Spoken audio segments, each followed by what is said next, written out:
Hi అండి, అందరికీ నమస్తే. Welcome back my channel. ఈరోజైతే నేను హల్వా పూరీలు అనేవి చేశాను. ఇది చాలా టేస్టీగా ఉంటాయి. నేనైతే 1/2 kg పచ్చెనపప్పు ముందుగానే నానవేసుకొని ఇది ఉడకబెట్టి పెట్టుకున్నానండి. దీంట్లోకి అయితే తాటి బెల్లం అనేది తీసుకున్నాను. ఇది 1/2 kgకి 1 kg తీసుకోవాలండి. ఇదైతే మిక్సీ వేసేటప్పుడు వాటర్ అనేది అస్సలు వేయకూడదు. ఈ పాకం అనేది వేసుకుంటూనే మనం మిక్సీ అనేది చేసుకోవాలి. వాటర్ అస్సలు తగలకూడదండి. వాటర్ తగిలితే హల్వా అనేది తొందరగా పాడైపోద్ది. ఇలా ఫైన్ పేస్ట్ అనేది మెత్తగా చేసుకోవాలి. పేస్ట్ అనేది ఇది బాగా లిక్విడ్ కన్సిస్టెన్సీ వచ్చేసాక ఇలాగే చేసుకోవాలి. నేనైతే 1 గ్లాసు పాలు అనేది వేశాను. ఈ పాలు అనేది వీడియోలో స్కిప్ అయిందండి. ఇదైతే ఫస్ట్ ఫుల్ మంట మీద ఒక 5 minutes పెట్టాలి. అంటే పొంగు అనేది వస్తుందండి. పొంగు వచ్చేంత వరకు ఫుల్ మంట మీదే పెట్టాలి. ఇలా పొంగు వచ్చిన తర్వాత ఇప్పుడు మంట అనేది మీడియం మంట మీద పెట్టుకోవాలి. ఇలా కలుపుతూ ఉండాలి. ఇలా కలుపుతూ ఉన్నప్పుడే, లేకుంటే హల్వా అనేది కింద అడుగు అంటుతుంది. ఇలా బాయిల్ అనేది ఆగిపోయిన తర్వాత పొంగు అనేది ఇలాచీ వేస్తున్నాను. ఇలాచీ వేసిన తర్వాత మనం నెయ్యి అనేది వేసుకుంటే హల్వా అనేది అడుగు అంటదు. టేస్ట్ కానీ చాలా బాగుంటుంది నెయ్యి వేసుకుంటే. ఇదైతే ఇప్పుడు మాత్రం ఖచ్చితంగా కలుపుతూనే ఉండాలి. ఈ టైంలోనే హల్వా అనేది అడుగంటద్దండి గట్టిపడేటప్పుడు.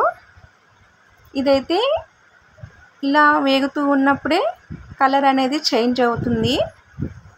మనం ఏ ఫుడ్ కలర్ కానీ వేయాల్సిన అవసరం లేదు. ఇలా తిప్పుతూనే ఉండాలి.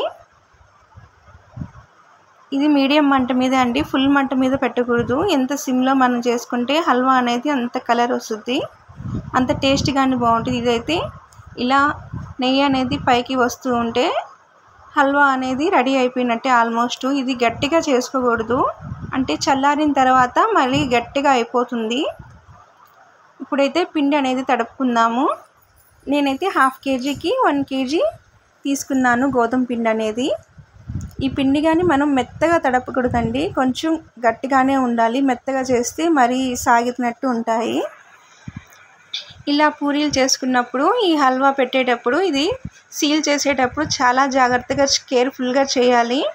ఇదనేది ఆయిల్లో వేసేటప్పుడు ఓపెన్ అవ్వకూడదు. కొంచెం తేమ అంటుకొని ఇలా ఫోర్క్తో కానీ దేంతో నైఫ్తో కానీ దేంతో అయినా మనం ఇలా చేసుకోవచ్చు. ఫోర్క్తో అయితే చాలా ఈజీగా వస్తుంది.